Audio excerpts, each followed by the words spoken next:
साथियों, स्वागत है फिर से अपना YouTube channel vision online classes में। हम आशा करते हैं कि आपके बिहार डीएलएड की तैयारी काफ़ी ज़बरदस्त तरीके से चल रही होगी। आज का ये साइंस का यानी विज्ञान का प्रैक्टिस सेट 12 होगा। इसके पहले मैं 11 प्रैक्टिस सेट करा चुके हैं, जो चैनल के प्लेलिस्ट में होगा। बिहार डीएलएड के नाम से प्लेलिस्ट होगा, वहाँ से जाकर आप वीडियो देख सकते हैं। काफ़ी ज़बरदस्त तरीके से प्रैक्टिस सेट कराए हैं, पढ़े वहीं जो एग्जाम में पूछा जाएगा। तो चलिए, आज के सेशन को स्टार्ट करने से पहले अगर आप मेरे चैनल को सब्सक्राइब नहीं किए हैं तो प्लीज़ चैनल को जरूर सब्सक्राइब कर लीजिएगा। ऐसे ही डेली वीडियो देखने के लिए सुबह 7 बजे हम क्या करते हैं, तो साइंस का प्रैक्टिस सेट चला रहे हैं। और आप भी चाहते हैं कि मेरा भी 65 नंबर कंप्लीट हो, तो इस चैनल से जरूर जुड़ जाइए। और आपका भी सपना है कि एक सरकारी कॉलेज मेरा भी हो, तो आप इस चैनल से जरूर जुड़ जाइए। और जितने भी हम प्रैक्टिस सेट करा रहे हैं उनको आप जितना से ज़्यादा प्रैक्टिस सेट करते चलिए। तो चलिए क्वेश्चन की तरफ बढ़ते हैं। क्वेश्चन क्या कह रहा है, पहला नंबर क्वेश्चन देख लेते हैं। पहला नंबर क्वेश्चन कर रहे हैं, निम्न में से कौन अमीबी की पेचिश पैदा करता है। तो आपको बताना है कि इनमें कौन ऐसा है जो अमीबी पेचिश पैदा करता है। अमीबा प्रोटियस, एंट अमीबा हिस्टोलिटिका की एंट अमीबा जिजीबेलिस की एंट अमीबा नाना। तो चलिए क्वेश्चन नंबर 1 का आंसर लगाइए फटाफट। क्या होगा इस क्वेश्चन का? ऐसा ही जवाब मस्ट वीवीआई क्वेश्चन है। अगर आपको वीडियो अच्छा लग रहा है तो वीडियो को लाइक शेयर कमेंट कर दीजिएगा। और चैनल पर पहली बार आए हैं तो चैनल को सब्सक्राइब कर बेल आइकन को जरूर प्रेस कर लीजिएगा, जिससे आने वाला वीडियो का नोटिफिकेशन आपके पास समय समय पर पहुंचती रहे। तो चलिए, इस क्वेश्चन का सही जवाब होने वाला है option number B is correct हो जाएगा, यानी एंट अमीबा हिस्टोलिटिका हो जाएगा। क्या हो जाएगा? तो अमीबिक पेचिस पैदा कौन करता है? तो एंट अमीबा हिस्टोलिटिका ये अमीबिकी पेचिस पैदा करती है। और लिख लीजिएगा, यह किस कारण से फैलता है? तो यह दूषित पानी एवं भोजन के द्वारा यह फैलता है। इसका मुख्य लक्षण क्या होता है?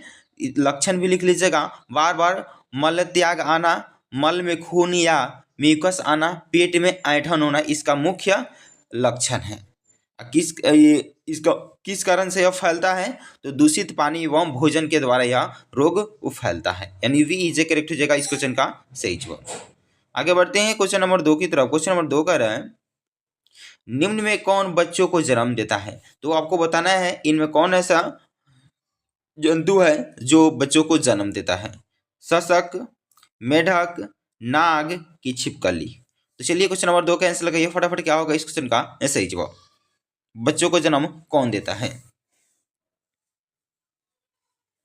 तो चलिए, इस क्वेश्चन का सही जवाब होने वाला है option number A is correct जाएगा, यानी शशक है जो बच्चों को जन्म देता है। शशक का मतलब क्या होता है? तो खरगोश होता है। क्या होता है?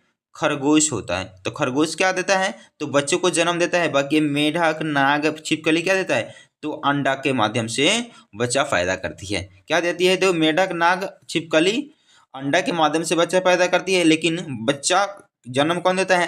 तो शशक यानी खरगोश बच्चे को जन्म देता है।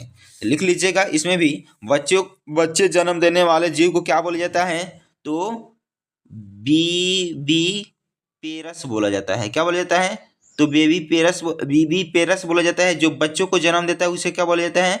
तो बीबी पेरस बोला जाता है, यानी जारायूज बोला जाता है। इसको जारायूज भी कहा जाता है। तथा अंडे देने वाले जीव को क्या बोला जाता है? तो ओबी पेरस बोला जाता है। अंडे देने वाले जीव को क्या कहा जाता है? तो ओबी पेरस कहा जाता है, यानी अंडूज कहा जाता है। अंडूज कहा जाता है। तो चलिए, बच्चे जन्म देने वाला कौन होता है? तो शशक हो जाएगा। और मेढक, नाग, छिपकली क्या हो जाएगा? तो ये अंडा के माध्यम से बच्चा देती है। बच्चे देने वाले जीव को क्या कहा जाता है? तो बीबी पेरस कहा जाता है। और अंडे देने वाले जीव को क्या कहा जाता है? तो ओबी पेरस कहा जाता है, यानी अंडुज भी कहते हैं इसको। तो चलिए, इस क्वेश्चन का सही जवाब हो जाएगा option number A is correct हो जाएगा। आगे बढ़ते हैं, क्वेश्चन नंबर 3 देख लेते हैं। क्वेश्चन नंबर 3 कह रहे हैं, सबसे ऊंचा संजीव वृक्ष है। तो सबसे ऊंचा सजीव, यहाँ सजीव हो जाएगा, यहाँ सजीव लिख लीजिएगा, गलत टाइप हो गया। सबसे ऊंचा सजीव वृक्ष कौन सा है? तो चलिए, क्वेश्चन नंबर 3 का आंसर लगाइए फटाफट। क्या होगा इस क्वेश्चन का सही जवाब? सबसे ऊंचा सजीव वृक्ष कौन सा है? तो चलिए, इस क्वेश्चन का सही जवाब होने वाला है option number A is correct हो जाएगा, यानी यूकैलिप्टस हो जाएगा। यूकैलिप्टस हो जाएगा, जो सबसे ऊंचा सजीव वृक्ष है। ए इज करेक्ट हो जाएगा। आगे बढ़ते हैं क्वेश्चन नंबर 4 की तरफ। क्वेश्चन नंबर 4 कह रहा है इंसुलिन उत्पादन की कमी से निम्न रोग होता है। इंसुलिन की उत्पादन की कमी से कौन सा रोग होता है? मलेरिया होता है, मधुमेह होता है, घेंगा होता है कि बेरी बेरी होता है? तो चलिए क्वेश्चन नंबर 4 का आंसर लगाइए फटाफट, क्या होगा इस क्वेश्चन का सही जवाब। तो चलिए इस क्वेश्चन का सही जवाब होने वाला है option number B is correct हो जाएगा, यानी मधुमेह होता है। तो इंसुलिन उत्पादन की कमी से कौन सा रोग होता है? तो मधुमेह रोग होता है, यानी वी इज करेक्ट हो जाएगा। आगे बढ़ते हैं क्वेश्चन नंबर 5 देख लेते हैं। क्वेश्चन नंबर 5 का निम्न में कौन सा प्राणी अब भारत में लुप्त हो चुका है? तो आपको बताना है कि इनमें कौन सा प्राणी है जो भारत से लुप्त हो चुका है, यानी खत्म हो चुका है। चीता है, शेर है, हिरन है कि बाघ है? तो चलिए क्वेश्चन नंबर 5 का आंसर बताइए फटाफट, क्या होगा इस क्वेश्चन का सही जवाब। तो चलिए इस क्वेश्चन का सही जवाब होने वाला है option number A is correct, यानी चीता है जो भारत से लुप्त हो चुका है। भारत सरकार ने इसे 1952 में चीता को विलुप्त घोषित कर दिया है। तो चलिए इस क्वेश्चन का सही जवाब क्या हो जाएगा? Option number A is correct हो जाएगा। आगे बढ़ते हैं क्वेश्चन नंबर 6 देख लेते हैं। क्वेश्चन नंबर 6 कह रहे हैं मनुष्य की त्वचा सूर्य के प्रकाश में निम्न में से कौन सा विटामिन बनाती है? जो मनुष्य की त्वचा सूर्य के प्रकाश से कौन सी विटामिन बनाती है? विटामिन के कि विटामिन बी वारे कि विटामिन सी कि विटामिन डी? तो चलिए क्वेश्चन नंबर 6 का आंसर लगाइए, क्या होगा इस क्वेश्चन का सही जवाब। तो चलिए इस क्वेश्चन का सही जवाब होने वाला है option number D is correct हो जाएगा। नहीं, सूर्य के प्रकाश से हमको कौन सा विटामिन मिलता है? तो विटामिन डी मिलता है, यानी डी इज करेक्ट हो जाएगा। आगे बढ़ते हैं क्वेश्चन नंबर 7 देख लेते हैं। क्वेश्चन नंबर 7 कह रहे हैं एक अणु में 9 इलेक्ट्रॉन है। कितने इलेक्ट्रॉन है? 9 इलेक्ट्रॉन है और 9 प्रोटॉन है एवं 10 न्यूट्रॉन है। तो इसकी द्रव्यमान संख्या पूछ रहा है, उसकी द्रव्यमान संख्या कितनी हो जाएगी? तो चलिए क्वेश्चन नंबर 9 हो जाएगी, 10 हो जाएगी, 19 हो जाएगी कि 18 हो जाएगी? तो चलिए क्वेश्चन नंबर 7 कैंसिल लगिए, क्या होगा इस क्वेश्चन का सही जवाब। तो चलिए इस क्वेश्चन का सही जवाब होने वाला है option number C is correct हो जाएगा, यानी 19 हो जाएगी। लिखिएगा प्रोटॉन की संख्या कितनी है, यानी पी बराबर कितनी है? तो 9 है। एन बराबर कितनी है? न्यूट्रॉन की संख्या 10 है। अब पूछ रहा है कि द्रव्यमान संख्या, तो हम क्या करेंगे, दोनों को जोड़ देंगे, आंसर हमारा आ जाएगा। दोनों को जोड़ दीजिए, 10 और 9 कितना होता है? तो 19, यानी सी इज करेक्ट हो जाएगा। द्रव्यमान संख्या कितनी हो जाएगी? तो 10 और 9 दोनों को हम जोड़ देंगे तो कितना आ जाएगी? 19, यानी सी इज करेक्ट हो जाएगा। आगे बढ़ते हैं क्वेश्चन नंबर 8 की तरफ। क्वेश्चन नंबर 8 कह रहे हैं जब एक लाल फूल को हरे कांच में कांच में से देखा जाए तो वह प्रतीत होता है। जब एक लाल फूल को हरे कांच में से देखा जाए तो वह प्रतीत होता है। कैसा दिखाई देता है? लाल दिखाई देता है, हरा दिखाई देता है कि पीला दिखाई देता है कि काला दिखाई देता है? तो चलिए क्वेश्चन नंबर 8 का आंसर लगाइए, क्या दिखाई देता है?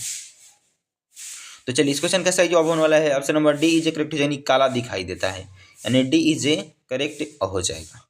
आगे बढ़ते हैं क्वेश्चन नंबर 9 की तरफ। क्वेश्चन नंबर 9 कह रहा है काला विवर नामक इसलिए दिया गया कि यह अंतरिक्ष का वह भाग है जहां पदार्थ नहीं होता है। यह पूरी तरह कार्बन से निर्मित है। इसका गुरुत्व इतना अधिक होता है कि यह प्रकाश को अंतरिक्ष पर प्रसारित होने से रोकता है। यह ऐसा तार है जो दृश्यमान विकिरण उत्सर्जित नहीं करता है।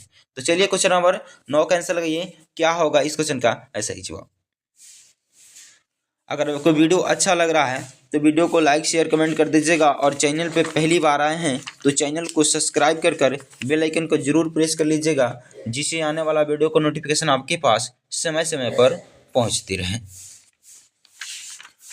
तो चलिए इस क्वेश्चन का सही जवाब होने वाला है option number C is correct हो जाएगा, यानी इसका गुरुत्व इतना अधिक होता है कि यह प्रकाश को अंतरिक्ष प्रसारित होने से रोकता है, यानी सी इज करेक्ट हो जाएगा।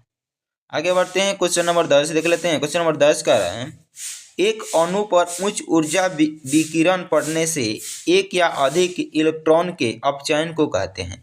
तो एक अणु पर उच्च ऊर्जा विकिरण पड़ने से या एक या अधिक इलेक्ट्रॉन की अपचयन को क्या बोलते हैं? प्रकीर्णन बोलते हैं, आयनीकरण बोलते हैं कि विद्युत विश्लेषण बोलते हैं कि प्रवर्धन बोलते हैं। तो चलिए क्वेश्चन नंबर 10 का आंसर बताइए, क्या होगा इस क्वेश्चन का सही जवाब। तो चलिए इस क्वेश्चन का सही जवाब होने वाला है option number B is correct हो जाएगा, यानी आयनीकरण बोलते हैं। वी इज ए करेक्ट हो जाएगा। आगे बढ़ते हैं क्वेश्चन नंबर 11 की तरफ। क्वेश्चन नंबर 11 कह रहा है यदि वायुमंडल न होता तो धरती की सतह पर दिन का औसत तापमान कितना होता। 0 डिग्री से हो जाता कि अधिक हो जाता कि वहीं रहता है जो अब है कि गिर जाता। तो चलिए क्वेश्चन नंबर 11 का आंसर लगाइए। तो चलिए क्वेश्चन नंबर 11 का आंसर होने वाला है option number B is a correct हो जाएगा, यानी अधिक हो जाता। क्या हो जाता है तो अधिक हो जाता है, वी इज ए करेक्ट हो जाएगा। आगे बढ़ते हैं क्वेश्चन नंबर 12 है निम्न प्रकार की विकिरण से अधिकतम तरंगदैर्घ्य का चयन करें। तो निम्न प्रकार की विकिरण से अधिकतम जो है तरंगदैर्घ्य उसका आपको चयन करना है। किसमें अधिक तरंगदैर्घ्य उत्पन्न होता है, लाल प्रकाश में, नीला प्रकाश में, एक्स किरण में कि गामा किरण में।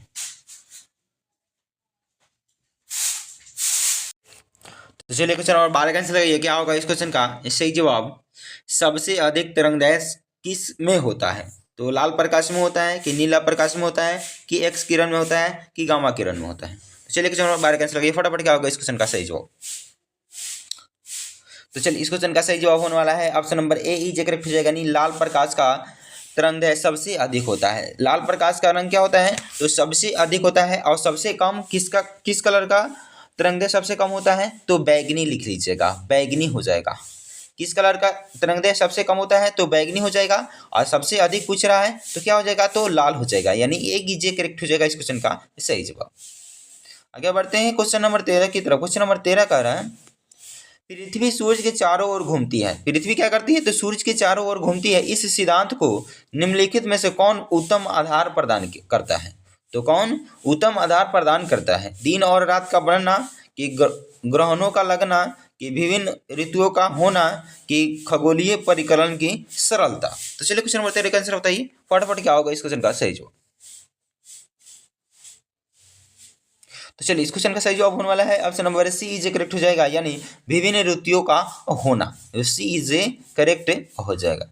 आगे बढ़ते हैं क्वेश्चन नंबर 14 देख लेते हैं। क्वेश्चन नंबर 14 कह रहे हैं 12 मीटर लंबी और 12 किलोग्राम भार वाली एक समान छड़ को इसके केंद्र में घुराग्रस्त किया गया एक सिर से 3 मीटर दूरी पर 10 किलोग्राम का भार डाला गया। संतुलन बनाए रखने हेतु दूसरे सिर पर कितना भार डालना चाहिए। तो आपको बताना है कि दूसरे सिर पर कितना भार डालना चाहिए, 5 किलोग्राम कि 10 किलोग्राम कि 15 किलोग्राम कि 20 किलोग्राम। तो चलिए क्वेश्चन नंबर 14 का आंसर बताइए।